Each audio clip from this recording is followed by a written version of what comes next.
Jumpa lagi dengan saya, Warren Cipayung, dalam membahas pelajaran sekolah sahabat kita tentang judul pekerjaan dan kesempurnaan. Sebelum kita membahas pelajaran ini, baiklah kita mengundang Roh Kudus hadir di dalam hati pikiran kita. Mari kita berdoa.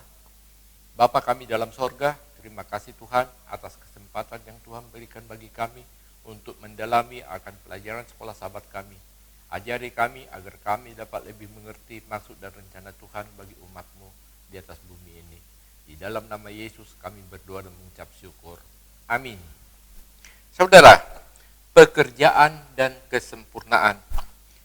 Dan pembahasan kita terdapat dalam Keluaran 25 ayat yang ke-10 sampai 30 dan pasal 38. Di sana diajarkan kepada kita bagaimana Allah sangat teliti ketika dia meminta Musa untuk mendirikan kemah suci. Kemudian apa yang dicerminkan tentang karakter Allah dalam hal ini. Ini yang akan kita bahas. Kita melihat bagaimana Tuhan memerintahkan Musa untuk membangun sebuah kemah suci bagi Tuhan. Dan Musa berkata, tidak masalah Tuhan. Berikan kepada saya waktu sebentar untuk melakukannya. Jadi, bagi siapa saja yang hidup dalam budaya pengembara pada saat itu di Median, tentunya melakukan pembangunan kemah tidaklah menjadi hal yang sangat sulit. Itu adalah hal yang biasa. Dan dia dapat lakukan itu dengan tanpa berpikir dan sangat rileks. Bahkan dia dapat memikirkan hal-hal yang lain yang lebih penting.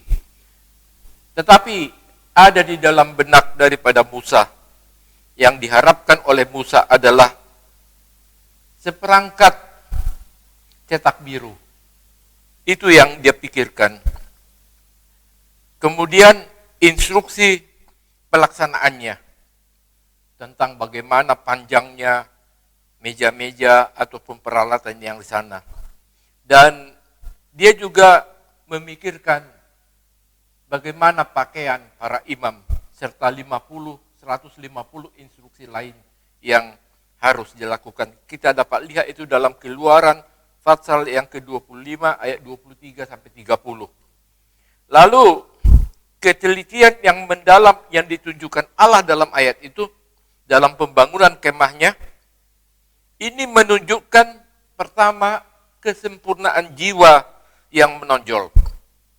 Kedua, itu akan menghasilkan sebuah mahakarya. Dan yang ketiga, bahan-bahannya tentu yang berkualitas tinggi dan desainnya yang sempurna. Apa yang kita dapat dari hal itu? Bahwa dengan Tuhan, pekerjaan yang ceroboh tidak dapat diterima. Jadi Tuhan tidak menginginkan sesuatu pekerjaan yang dilakukan dengan cara yang ceroboh. Bila mana kita perhatikan di dalam jemaat, ya tentunya bila mana kita mengambil bagian di dalam setiap acara, kita harus mempersiapkan diri kita lebih dahulu. Sehingga apa yang kita lakukan tentunya tidak ceroboh di hadapan Tuhan.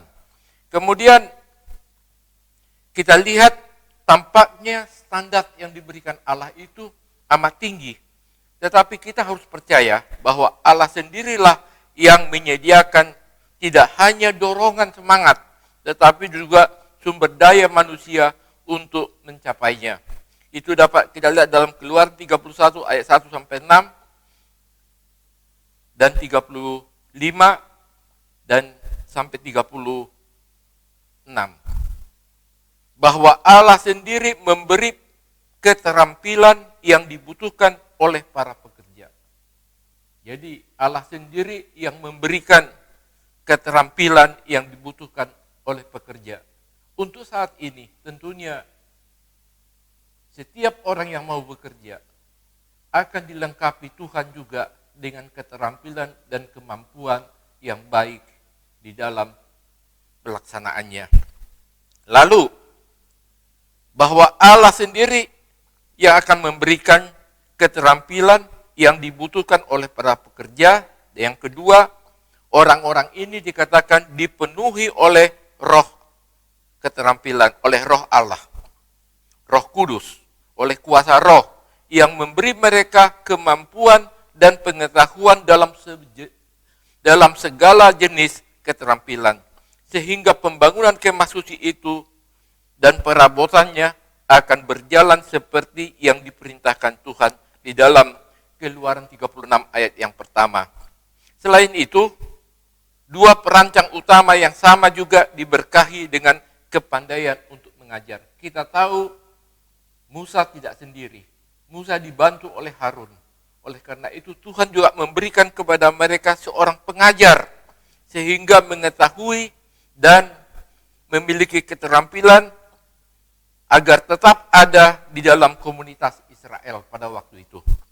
Jadi kepemimpinan yang berkesinambungan. Dan dalam cerita itu, meskipun kedua individu itu dikhususkan sebagai pemimpin dan dipilih Allah, pekerja-pekerja lain juga akan dikaruniakan keahlian yang serupa dan bergabung dalam proses pembangunan.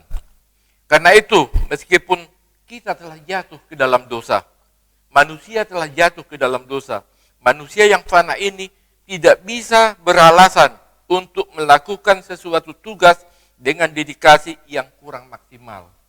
Jadi diharapkan di dalam penyampaian pekerjaan atau pelaksanaan pekerjaan itu harus dengan dedikasi yang maksimal. Tidak bisa kurang. Oleh karena itu Tuhan mengharapkan kita untuk selalu melakukan yang terbaik. Menempatkan talenta, keterampilan, waktu dan pendidikan kita untuk digunakan dengan baik untuk tujuan-tujuan yang besar. Inilah sebuah nasihat bagi kita, memberikan segala daya upaya untuk melakukan pekerjaan Tuhan di dalam semua aspek pelayanan. Kiranya melalui pelajaran kita, pekerjaan dan kesempurnaan itu kita lakukan adalah sesuatu yang penuh dengan dedikasi dan kemampuan yang berasal dari Tuhan. Kiranya Tuhan memberkati kita, sampai kita jumpa pada kesempatan yang lain. Tuhan memberkati kita sekalian. Amin.